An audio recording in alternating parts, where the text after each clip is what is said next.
Hello, welcome back to my YouTube channel. I am Prajwal Durakkar and our today's discussion topic is from antibiotic, that is cephalosporins. The cephalosporin was isolated from the fungus Cephalosporin acremonium in 1948 by Brontus, Newton and Abraham. In general structure of cephalosporin, there are two basic rings. That is, first is beta-lactam ring.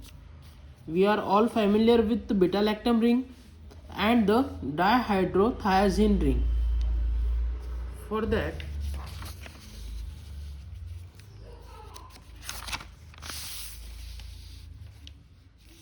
सबसे पहले हम thiazide ring डायहाइड्रोथायाजाइड ring निकालेंगे, इसलिए पहले sulphur लिखना है। Then कुछ इस प्रकार का स्ट्रक्चर बनाना है आपको। यहाँ पे R1 पोजीशन रहेगी, इसकी ये हो गई हमारी ring, that is dihydrothiazine ring.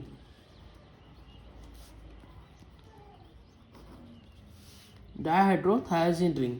अब इसको अटैच करेंगे हम बीटा लैक्टम रिंग को। इसको अटैच करेंगे हम बीटा लैक्टम रिंग कुछ इस प्रकार से। तो ये हमारी रिंग हो गई A, that is beta lactam ring. Beta lactam ring, beta lactam ring. और ये हो गई हमारी दूसरी, that is dihydrothiazine ring, B ring.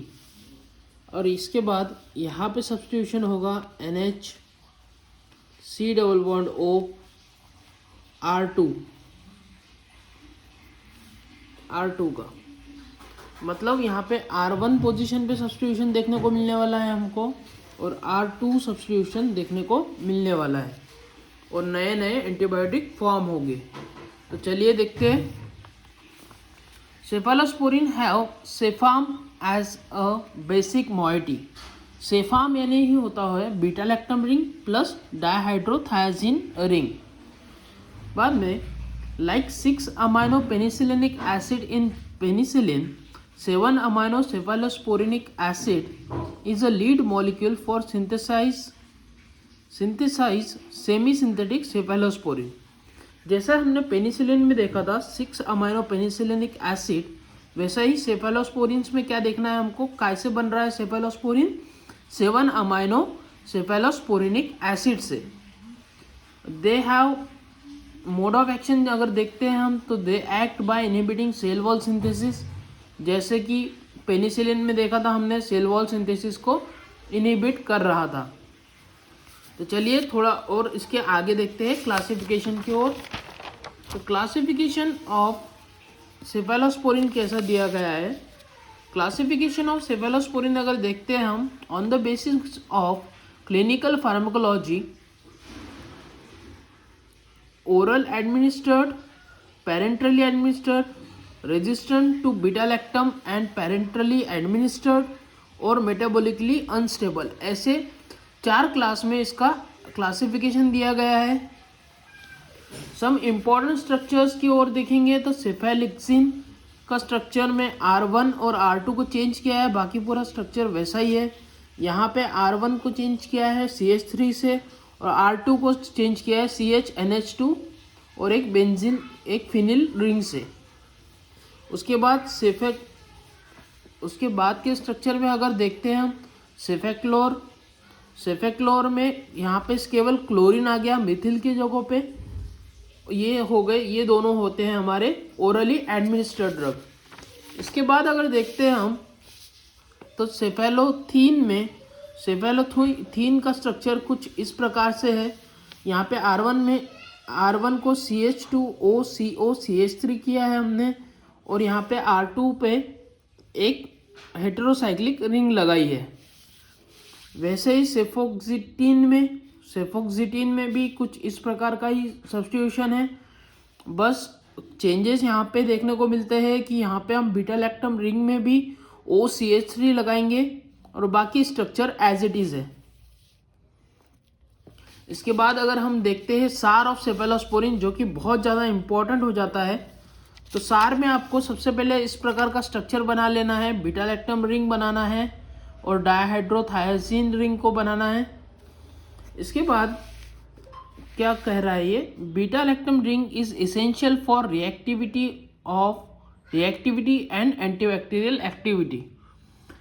तो हम सबको ही पता है सेफेलोस्पोरिन हो गया, पेनिसिलिन हो गए, ये सारे क्या है, बीटा लैक्टम एंटीबायोटिक है, तो बीटा लैक्टम रिंग तो मोस्ट इम्पॉर्टेंट होने ही वाली है। इसके बाद dihydrothiazine ring make it more stable towards acid and penicillinase.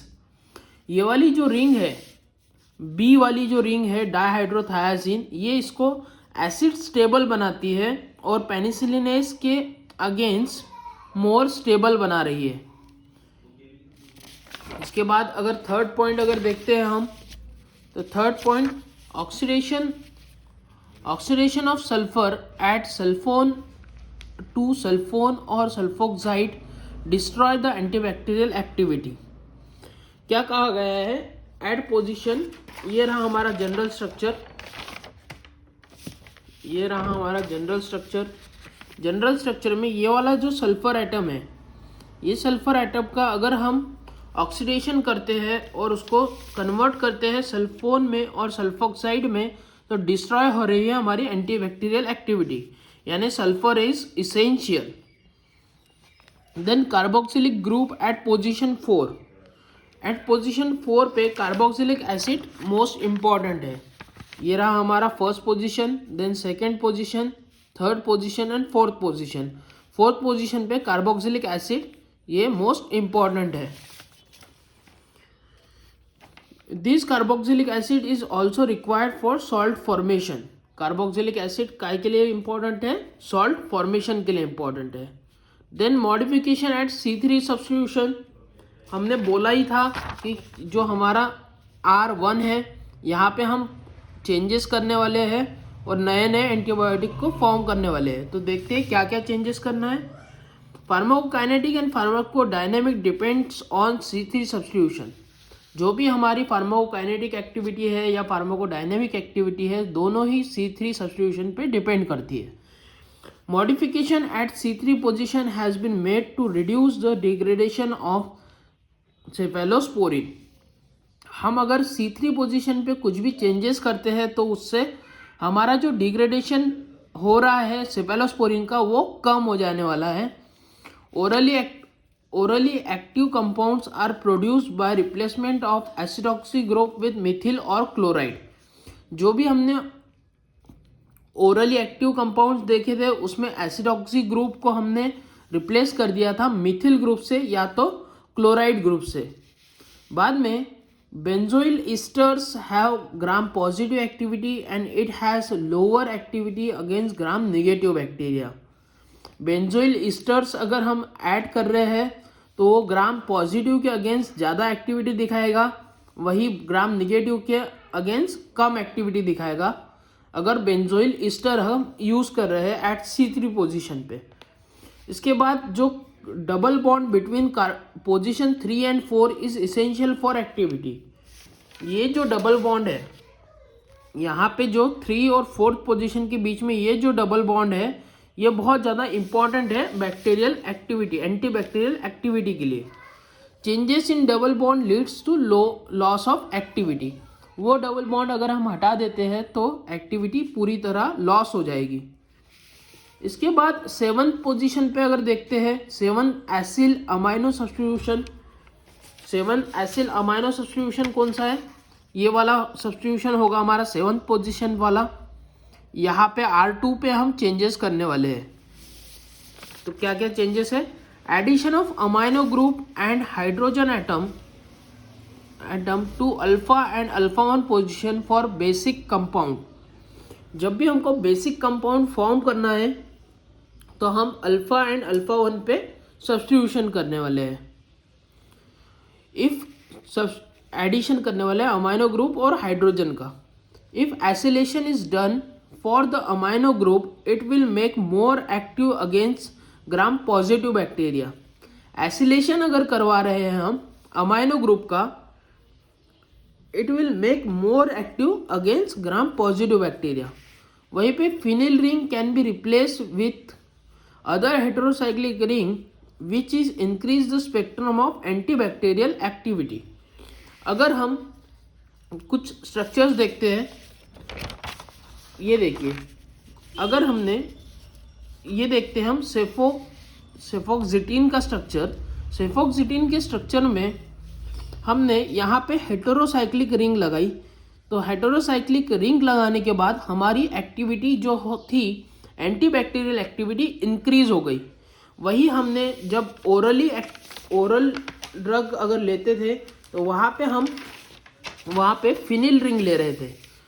सेफालेक्सिन के स्ट्रक्चर में देखेंगे हम, यहाँ पे हमने बेंजीन का स्ट्रक्चर, यहाँ पे फिनिल का स्ट्रक्चर लिया था। तो ये थोड़े चेंजेस है। आपको स्ट्रक्चर्स को बहुत ज़्यादा इम्पोर्टेंस देना होगा इसमें। और ये था आज का वीडियो। Thank you.